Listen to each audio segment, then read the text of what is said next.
Systems engaged. Frequencies synchronized. Prepare for incoming transmission. Coming to you from somewhere in the multiverse, this is Robots from Tomorrow.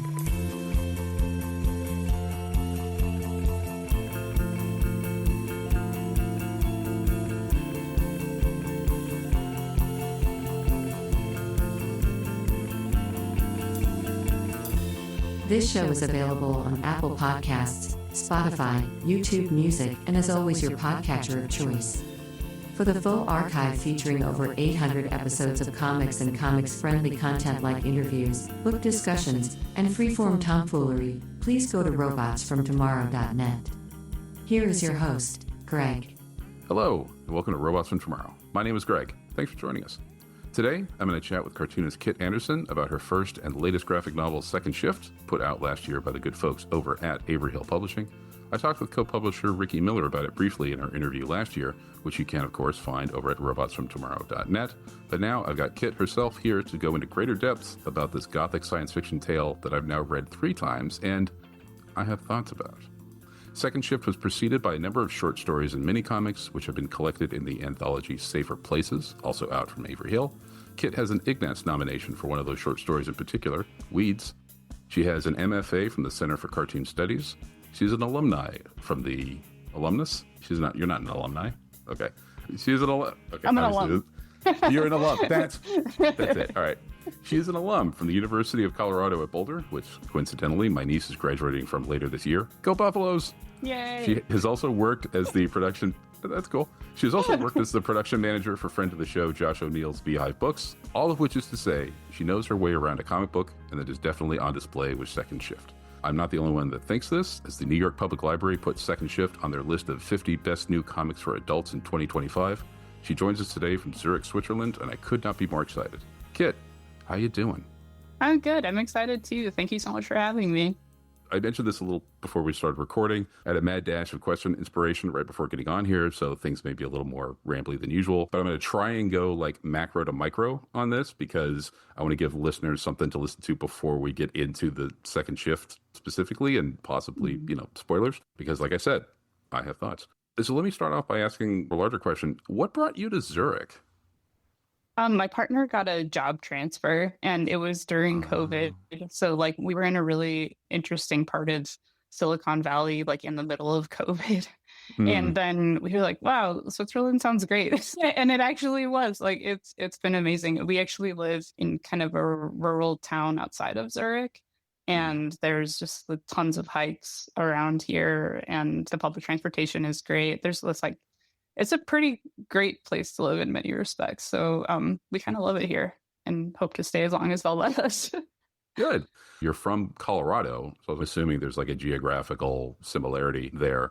Also, and we'll get into this a little bit, you're a big fan of Alien. So I didn't know if you were an HR geeker. I'm going to Switzerland because I love this stuff so much. But partner job experience is certainly a valid. That's so funny. I did do the pilgrimage to the Giger Museum, though, and it was really great. It's kind of what you would hope it would be. I would recommend it if you have any interest in that guy's brain and his designs. And yeah, it's really weird. But no, that's just a beautiful coincidence. What got you into comics? What got me into comics? It was such a long journey.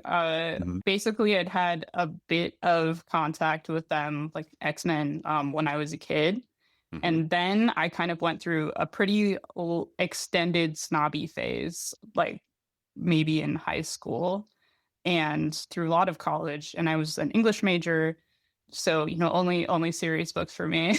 And I would say things like Gravity's Rainbow is my favorite book, but I was lying. I didn't understand Gravity's Rainbow. So then I had this amazing professor who I'm still friends with, and his name is William Cuskin. And he's a comics scholar, basically. And it was his first year teaching this class that the pitch was kind of comics as a serious form of literature, basically, which, it was it's both things. He calls it an ambivalent art form.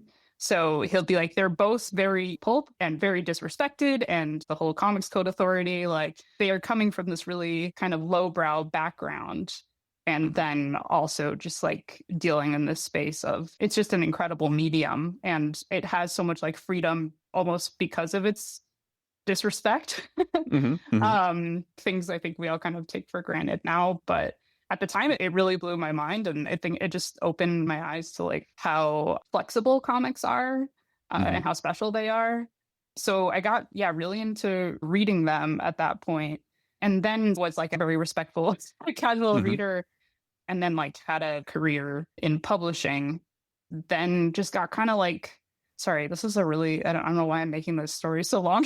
No. We love the ramble. We love the ramble. Okay, so I'll try to wrap it up. But basically, I got, had a little bit of a quarter life crisis and found comics again, and then started getting back into writing. I had been a creative writing undergrad as well, and started drawing since like the first time since middle school or something. Okay. And then was like, oh yeah, people actually make these things. I think I picked up a Tilly Walden book, the really short one, like one of the very first ones for Avery Hill. I'm sorry. It just was so exciting. It's not like I could make exactly that, but it was like people are making things that are like what I want to be making. And then it just was sort of this like renaissance for me. Yeah, it just was really motivating. And I kind of started making comics immediately, or like I was trying.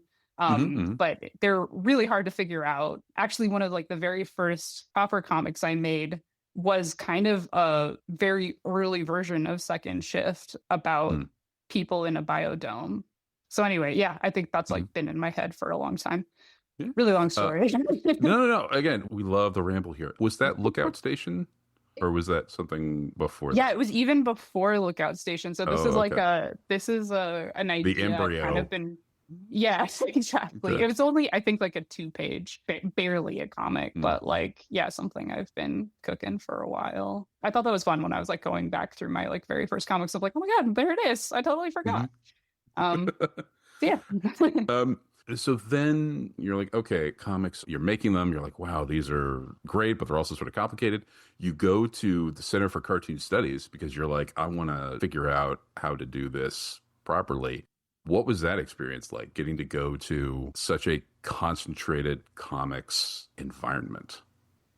It was amazing to get to work with Jason Lutz and Tilly Walden, like who were both huge inspirations for me getting started. Yeah, I think it was such an honor to like have the time and attention and this like concentrated feedback, and getting used to deadlines and having the process in place. And yeah, I don't think it's like completely necessary. Like, I think there are a lot of resources out there. I just was like, I had a career already basically, and was like, I want to get this going as quickly as I can. And even though I was making comics, like, I don't know, many hours a day, every day, they just were so hard to figure out. I don't know what it is about them, except that they're so complicated. And basically it was amazing to kind of have my hand held for a little bit and sort of shown the foundations so that I could just go once I think I'm just kind of insecure. So it's really nice to have that.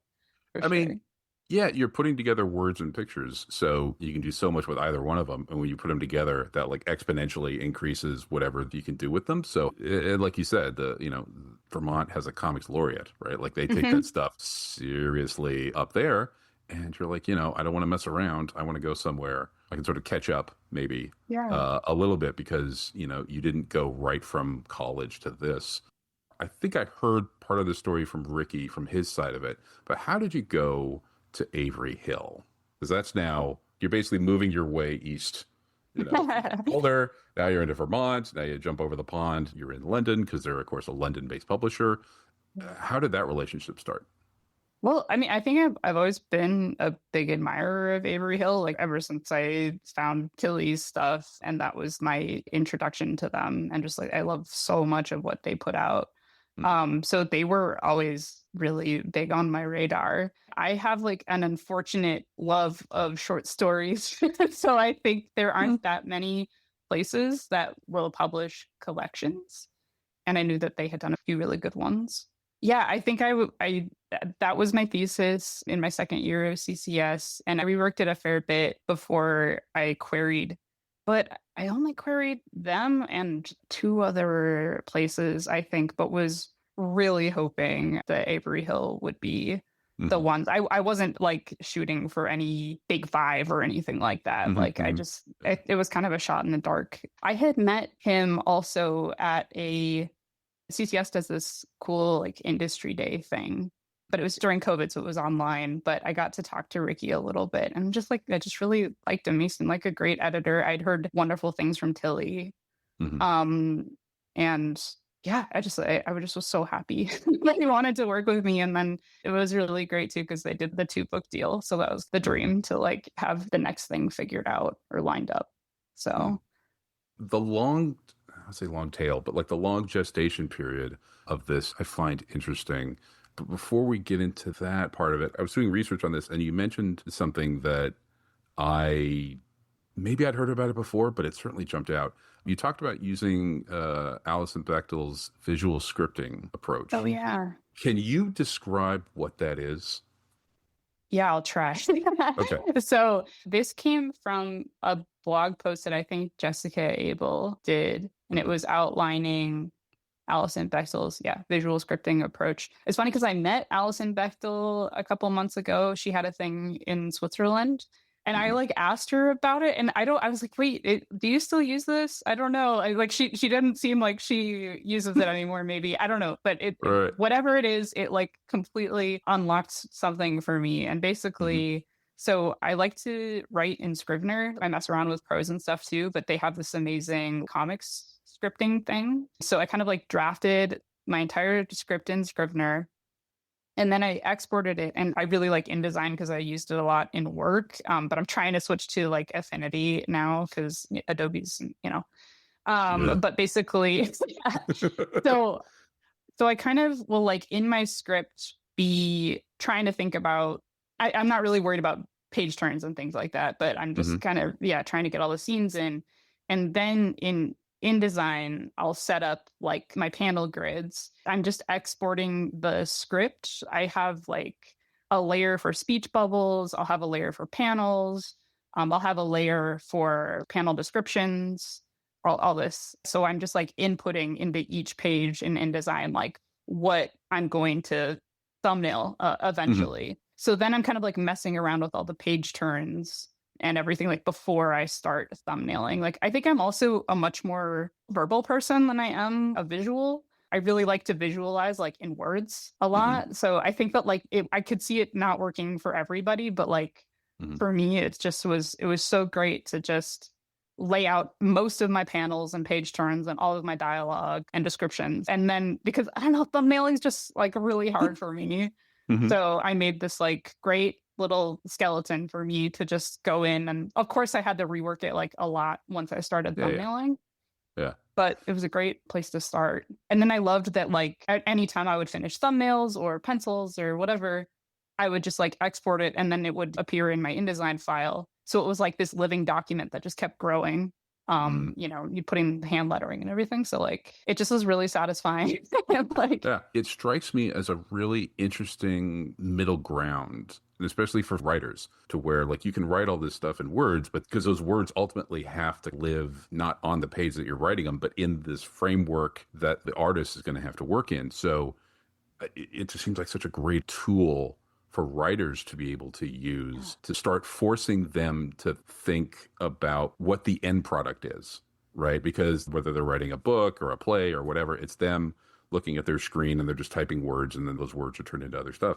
And not that like you could write a single line of the army comes over the hill and it's a very short little thing and you put it in a little box and you're like, oh, it's great. And the artist is like, that is a double page spread, at least 60 holdouts. Man, what are you doing to me? yeah. Obviously, a lot of writers, when they're writing comics, they're like, this page will be this page will be this page will be this. And they're breaking them into pages or they're breaking them into lines per page. But then to say this image that you're writing a description of, can you see that image in this little box? Maybe you can, maybe you can't. This actually has to live on this page in this physical space.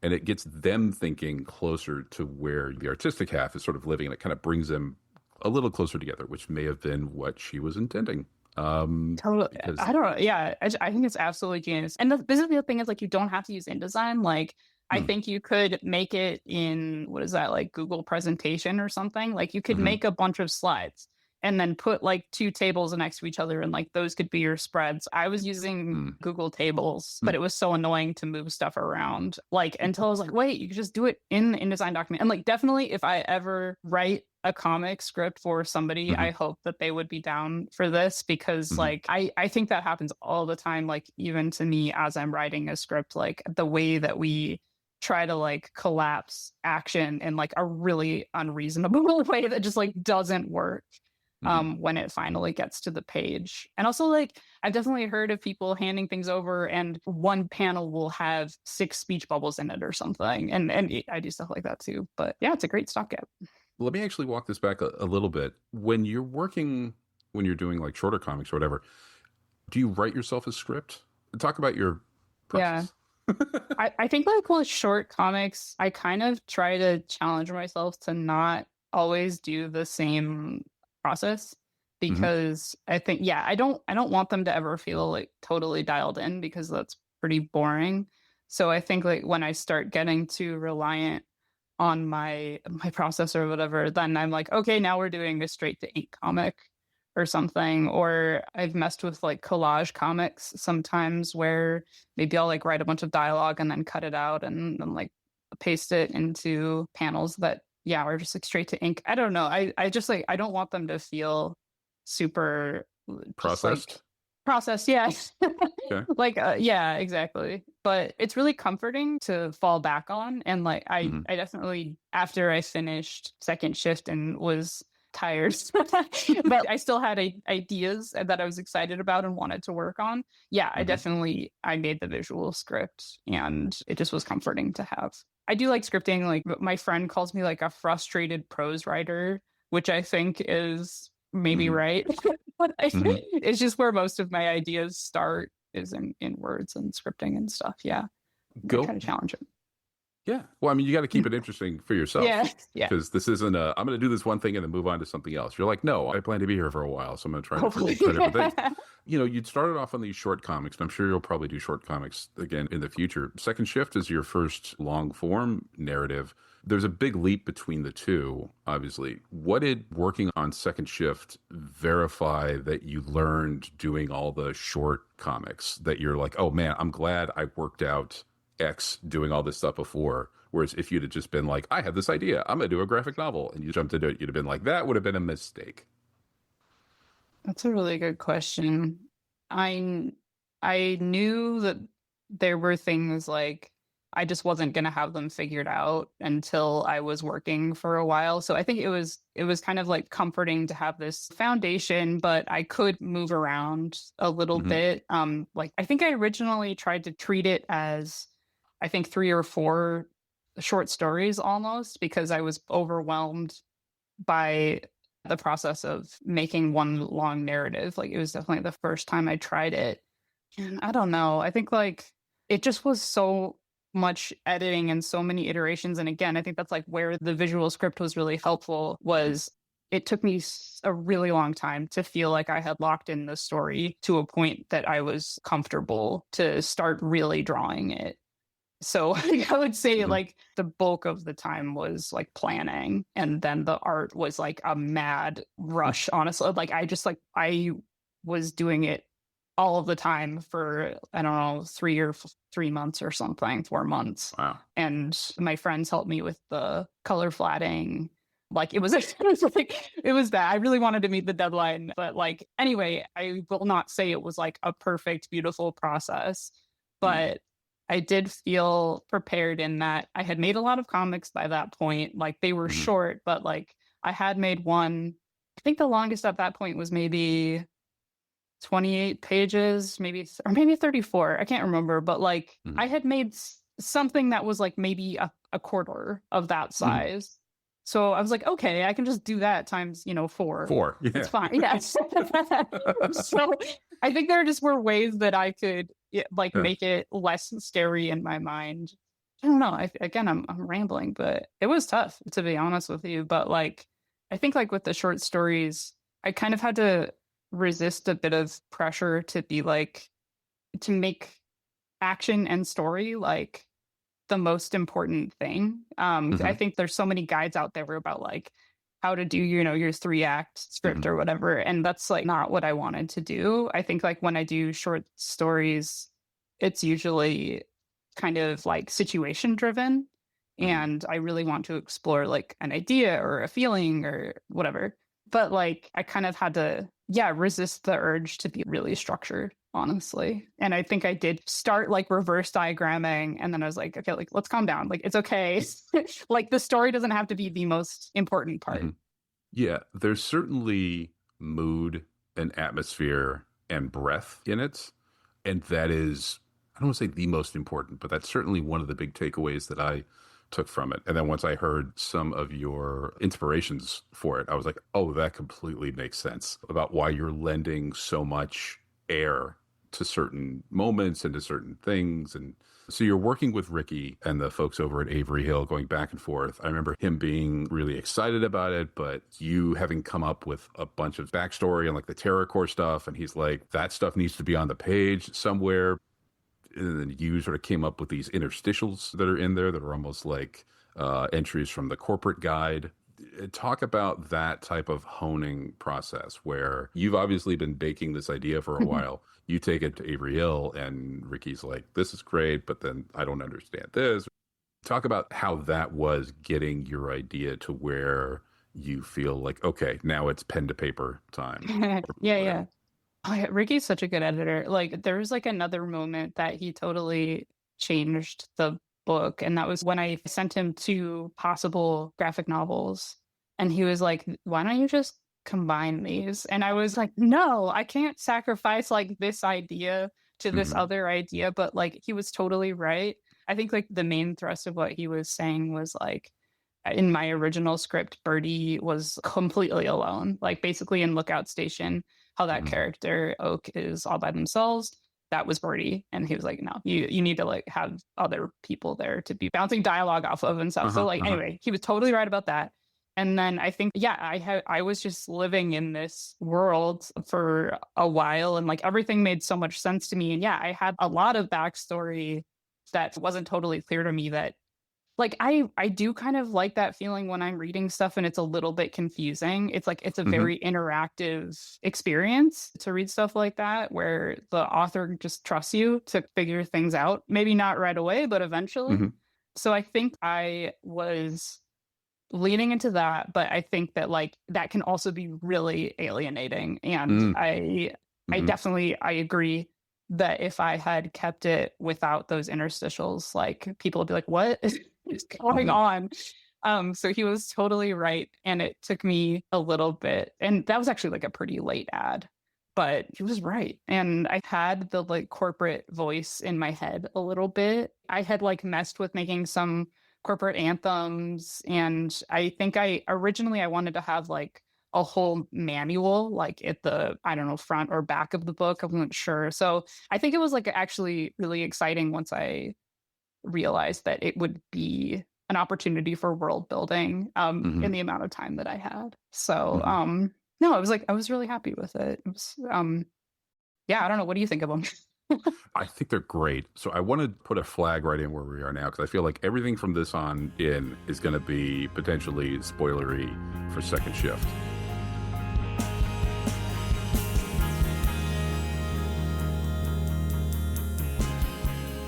Okay. Something you just mentioned, you talked about this idea, the creator respecting the audience, but knowing there's going to be ambiguity or knowing there could be confusion. And you as a creator have to decide, I'm assuming, how comfortable you are with how much of that you want to put in. You don't want the reader to think like you don't know what you're doing, but and there is ambiguity in the second shift. The book succeeds because of the ambiguity. I guess as a creator, what metric or guideline do you use internally to figure out how much ambiguity is good for the story versus how much ambiguity is like, oh, no, that part does not need to be ambiguous. There needs to be something there for the reader to actually be able to understand. Wow. I I have no idea.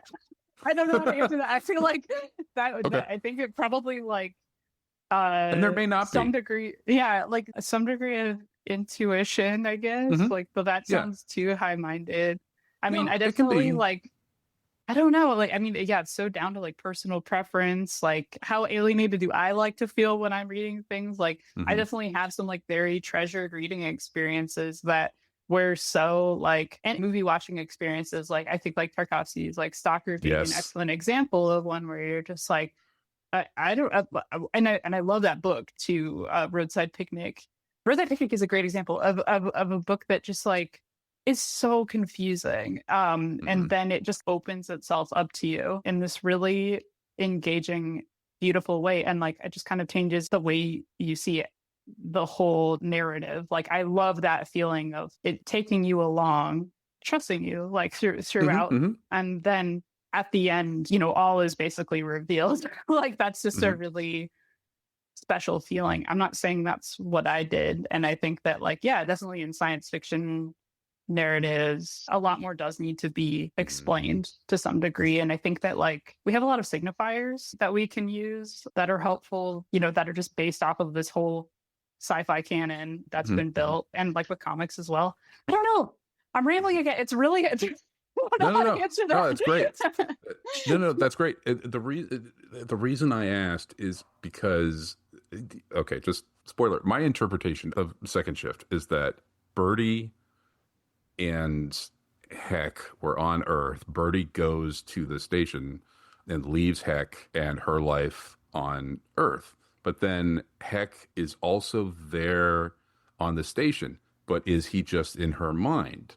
Okay, well, but then station, I can't remember, does station refer to Heck, or because we see Heck outside of where station can project when they go to the other station, and Heck is there, and Heck is like, you need to come check out this other thing that station doesn't know about. So clearly Heck has some sort of independence or agency. But then if he's never been there, like, is it, I was almost thinking, like, is it a Sixth Sense sort of thing? So like Bruce Willis is there, Bruce Willis is there, Bruce Willis is there, and then you look back, it's like, oh, nobody ever actually interacted with Bruce Willis, so is Heck. And I'm not asking for like, Yeah. it sounds like I'm asking for an answer. I actually, whatever you say is going to be like your version of it versus like what, like I, Yeah. prize like my thing. But so I guess getting back to my question, the fact that there's ambiguity in there is great. I guess I started looking back and being like, okay, as a creator, did you have Station interacting with Heck? That means that now, if you did, does that mean that Station is interacting with Heck, even though Heck isn't there, because Station is trying to keep Birdie in her comfortable bubble, because that's what Station does. And TerraCorps is like, this is great. We take care of you. We give you these things and this and that. And because we, love TerraCorps for life, life for TerraCorps, which is terrifying, by the way. Yeah. But like those, all of those sort of things are coming together. I Yeah. don't even really know if there was a question in there. Well, I'll say this. I'll say Mhm, that like I think ambiguity can be a crutch, like in a mhm, story sense. And I think that like I was very aware that I needed to know what was going on, like mhm, mhm, whether I communicated that properly, like but the other thing is, so yeah, I do have an idea. I have all this backstory, but like I think actually, oh, even I can explain it to myself in like at least two ways. okay. And I think it kind of depends on like, yeah, how I'm feeling that day. Mhm, Like, am mhm. I hopeful? Is it Yeah, tragic? I don't know. right, Yeah. right, right, right, right. And I think that's the thing. It's not, I need to know the answer. It's the, and again, maybe with science fiction, because so many science fiction things are very literal. You don't tend to, like the Gothic stuff, your affinity for Gothic storytelling. I feel like the Gothic stuff, you go into it thinking like, if I understand anything, that's a bonus. Like everything is about mood and all of these things, and that's all great. Whereas science fiction, it's bells, it's whistles, it's identified things, it is literal, and I should be able to see and understand the parts that go into it, even if I don't understand like where it goes. Like 2001, you don't understand the last 15 minutes, but you understand like everything up to this. Um, Yeah. and so it's all about, is there an internal logic? Mhm. And if there is an internal logic, then it doesn't matter where things go.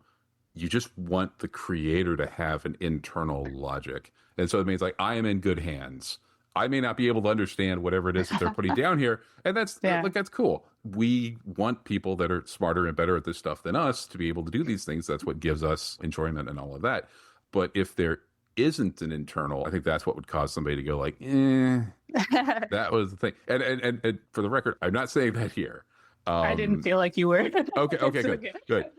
Because it feels like there's a very thin line between that being ambiguous and there being a reason, or it being ambiguous because, you know, you missed something and Ricky missed something and there was like, oh shoot, we should have put that in there, which is totally not the case with this. I did too much visual scripting for that.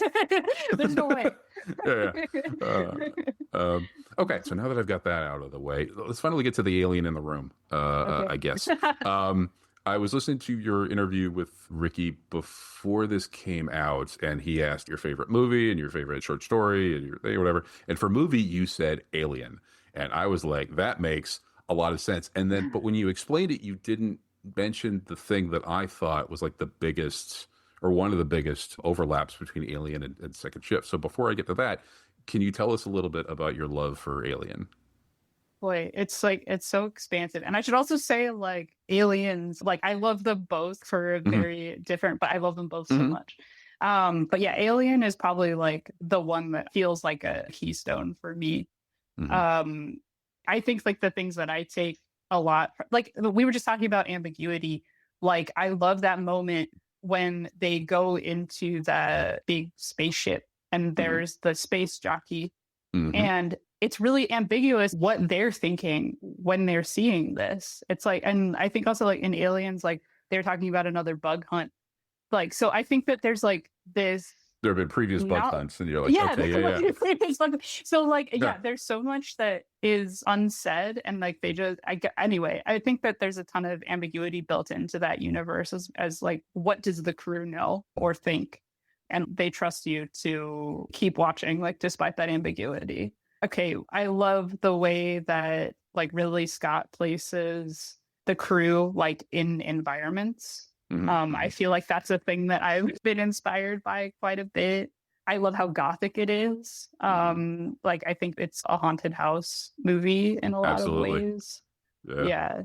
And then I think maybe what you're referring to is like Weyland-Yutani, like as a big inspiration, which it definitely is.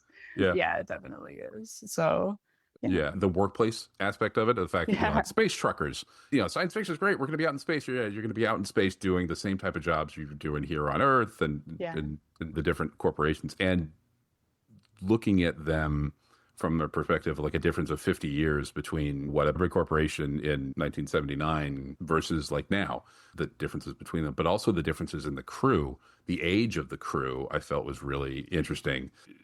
I think I'll get to a question here in a second, but like the alien crew, obviously they're older, right? So they have lives that they have then decided weren't working, and then they went to work for, Weyland-Yutani, and now they're doing these jobs and stuff. Sigourney Weaver is young, but she's not as young as Birdie, right? And the shift that you do, and one of the things I liked about the interstitials is where we get to read the TerraCorps manifestos and their voice. That was one of the later ones where they were talking about like not educating children, but like educating the future employees of this and that. And then you get to see that Birdie is somebody who, my interpretation of it is like, she grew up into that society. So she hasn't had a chance to make a choice about really anything. So the story is she had made a choice and she's like, maybe that wasn't the right choice. And maybe all of these things are her brain trying to rationalize that choice, you're starting from kind of the same place with this intersection of science fiction and labor and all of that stuff. But one of them has a large alien that comes out and eats people.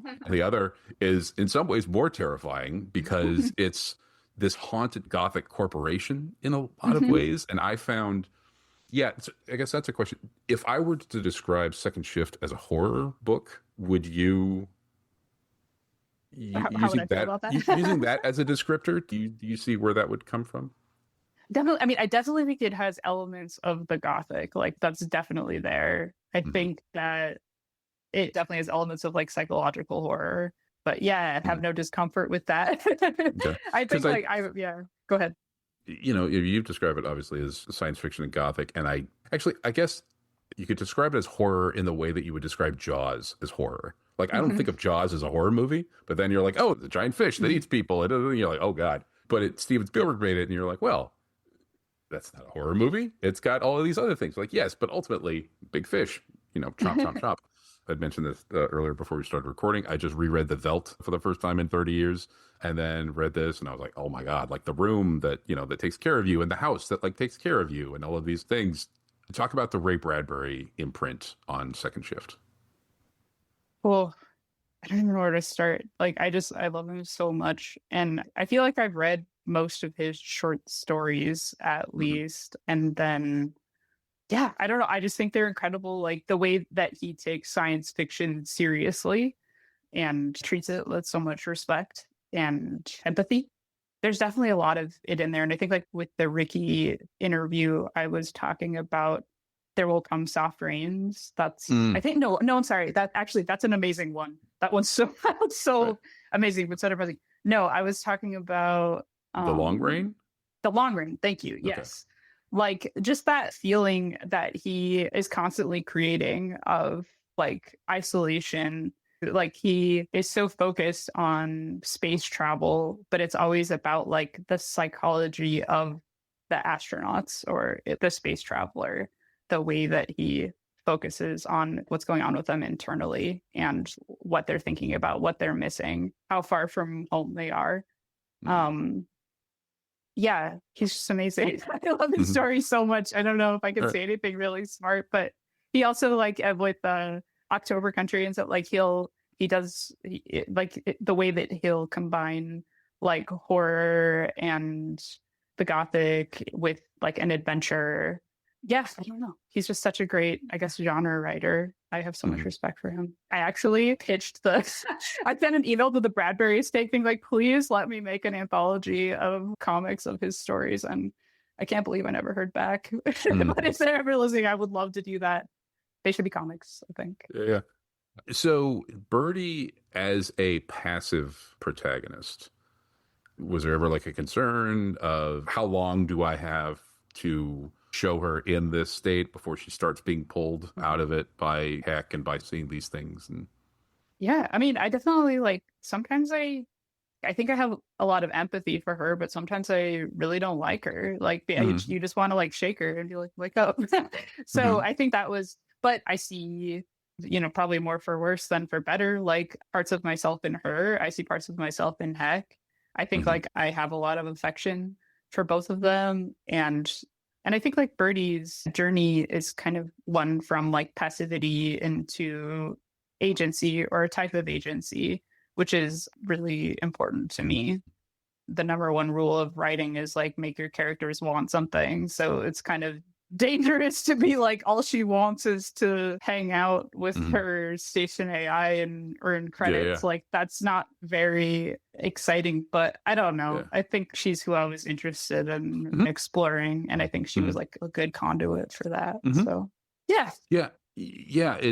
I don't I don't want to say like, she speaks to the to the youth in the workplace now, but it felt like it pressed that type of button for me. You certainly can feel for her in a lot of ways because she is, from what we piece together from what's there, she was given this choice and she made this choice for reasons that she's now possibly regretting or trying to come to terms with. So yeah, like she knows she can't go back. This was a one-way trip. So yeah, you're like, well, I sit and wait for the big red ball to come down and get me, or I have stationed the room or whatever to make me this haunted castle or these other things, or I can go look at the large bunnies that are in this almost literal haunted castle out here on the other side of this little planet that I'm on.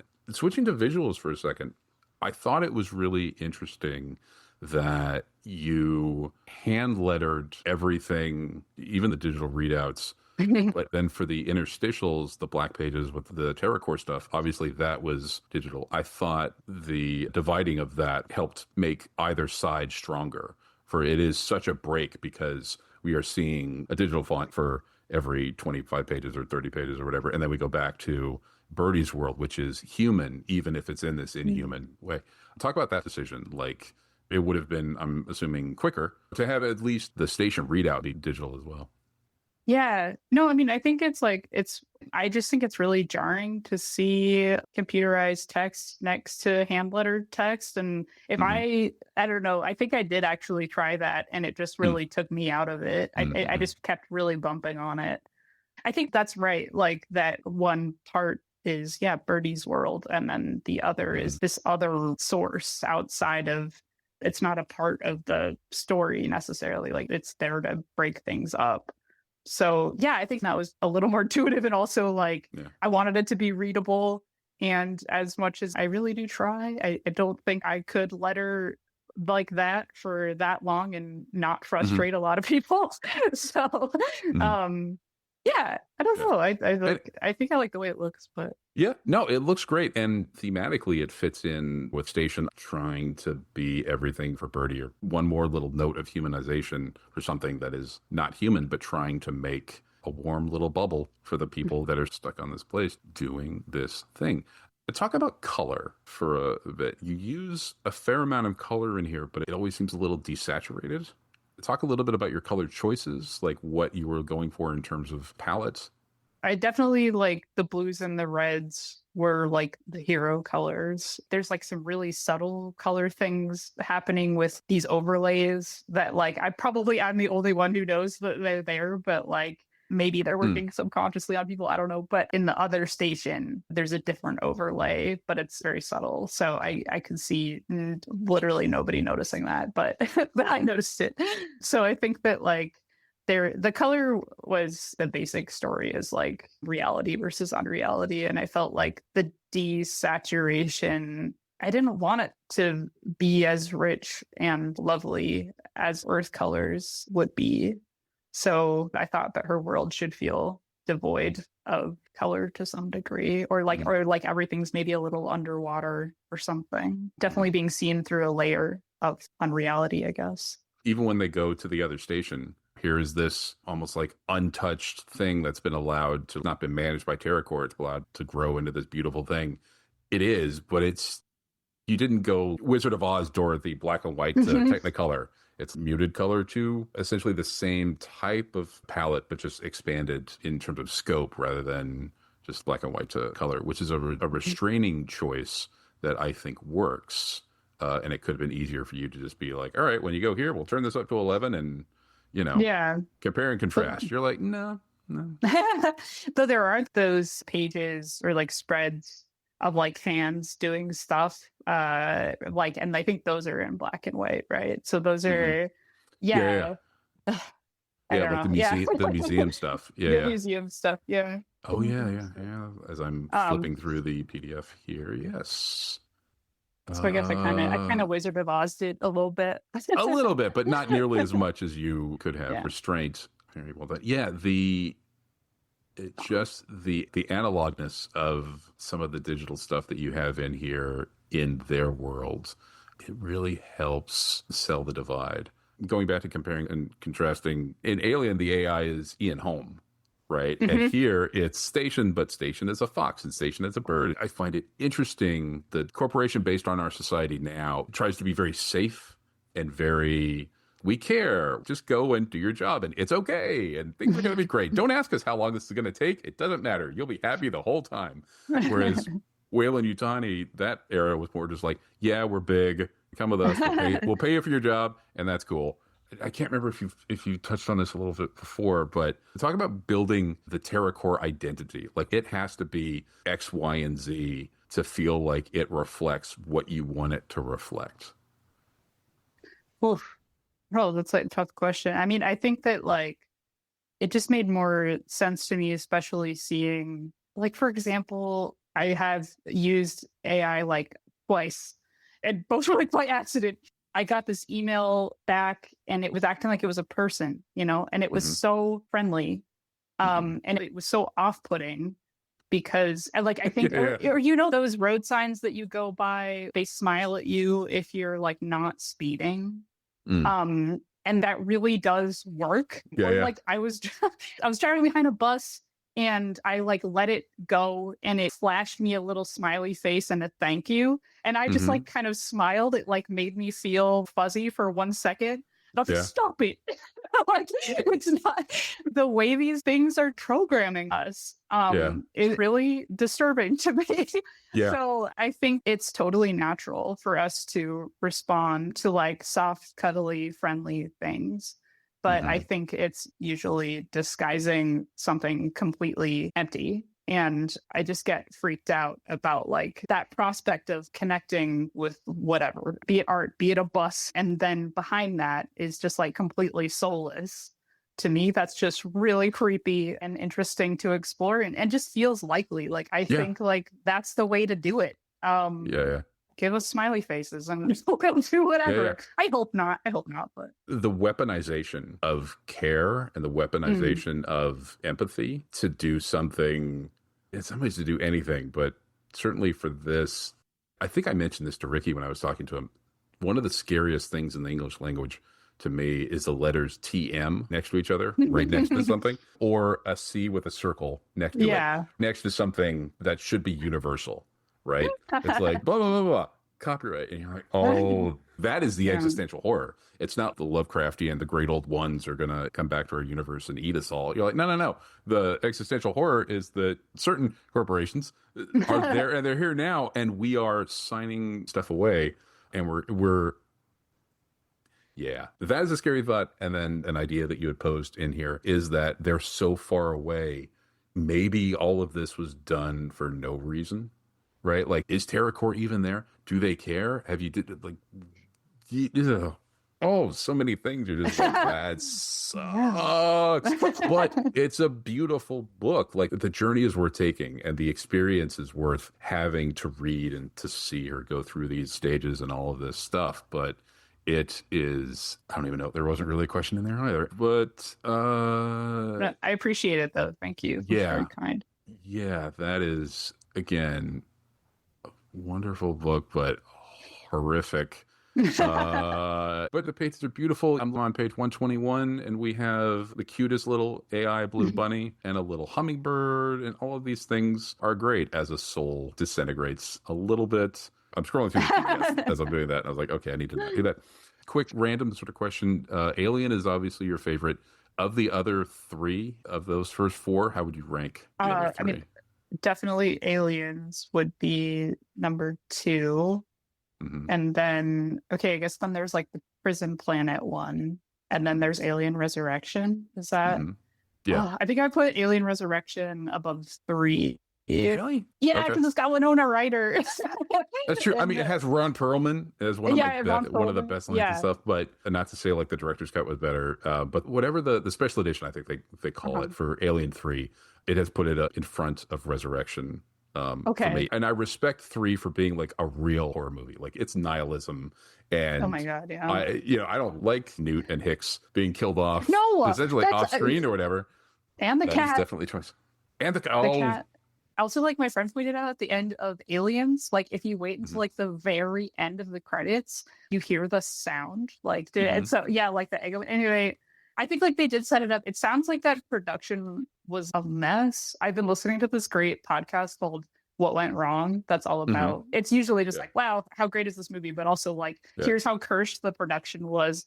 And like, I don't know if they made Alien 3. I really want them to, because it just seems amazing. There's a go off on my little thing here a little bit, just really quick. The Alien, I guess, quadrilogy was the first place that they did it. So each one of those movies had like a really good behind the scenes documentary like for them.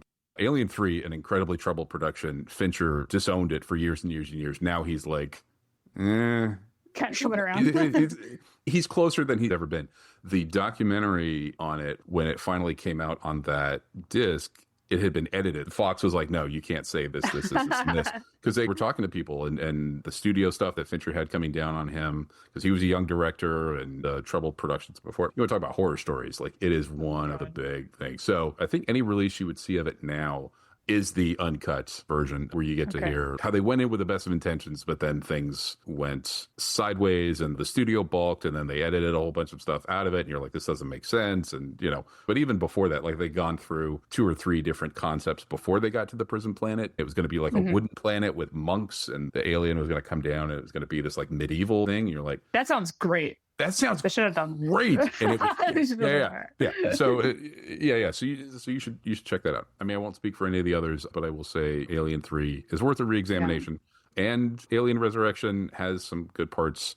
It has some really bad parts too. It has a lot of really bad parts, but it's got like Brad Dourif and Dan Hedaya and Ron Perlman, and there's about 45 minutes of good movie in there. The problem is it's an hour and an hour and a half, hour 45 or whatever. Yeah. Interestingly enough, when I saw them, I saw Aliens first as a kid, and then saw Alien like soon after. We taped Aliens off of HBO, so I saw that, but then we taped Alien off of regular TV. I was like, oh, this is the action thing, and then you're like, oh, you watched the Alien? Oh man.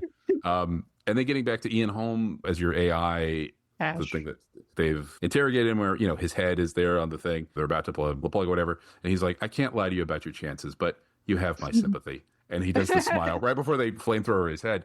And I was like, that is the corporate thing. It's, God, that was so good. It's so perfect. It's so perfect. He's so good. And even really in Aliens as well, because you have Burke, the company man, there as well. Burke is so good. Oh my God. Paul Reiser. Like, wow.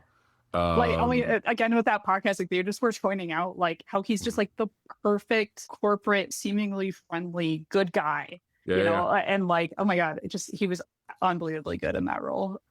Yeah, it's like, no, we're not going to study. We're going to, going to wipe him out. You have my word. Well, except for those.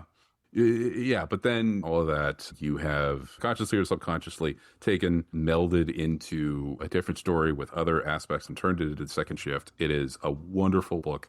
What is next? What's the third shift? What is the third shift?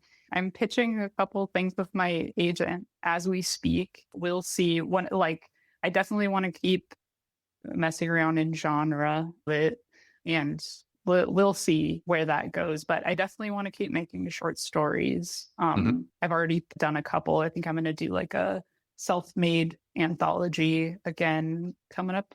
Yeah, I've been doing some prose writing, see where that goes. I'm not exactly sure what's next, but like I'll figure it out. Let me know if the Bradbury estate, ever get to contact with you. I want to work with them. Where can people follow you to stay informed? Yeah, wow, it's a great question. I've been off of social media a little bit just because, it's a bleak place. But I am still on Instagram and will probably start updating again in the near future. And that's I Got Kitty Pride. And then my website. Yeah. That's such a great name. And then my website is kitanderson.inc. Yeah. Okay. All right, great. Well, Kit, thank you so much for taking a big chunk of your Sunday afternoon, evening-ish, sort of to talk about second shift and everything else that we talked about. This has been great. The next time you have something that you want to talk about, I'd love to have you on to talk about it. Thank you so much. Thank you so much for your time and for thinking so deeply about my book. It's a huge honor. I really appreciate it.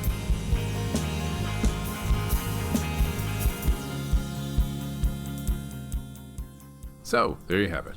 We'll be back on March 5th for my chat with Jim Rugg. It's been way, way, way too long since Jim has been on the show officially, so I'm excited to have gotten the chance to talk with him about both his recent and upcoming work. Working on V-Friends, designing the upcoming collection of Stephen Bissett's Tyrant, writing a prose deep dive into Barry Windsor Smith's Weapon X, joining the folks over at Power Pulp. We cover a lot of ground. But if you can't wait that long to hear Jim, we've got a special treat for you. Next Thursday, we are re-releasing the interview Mike and I did with Jim back in 2014, just as Street Angel was coming back into print at Ad House. And in this case, re-releasing means you get an all-killer, no-filler, remastered version of that episode, giving you all the talk you remember in a tighter, more economical package. So, until we meet again, my name is Greg. Stay safe, enjoy those funny books, and we'll catch you next time.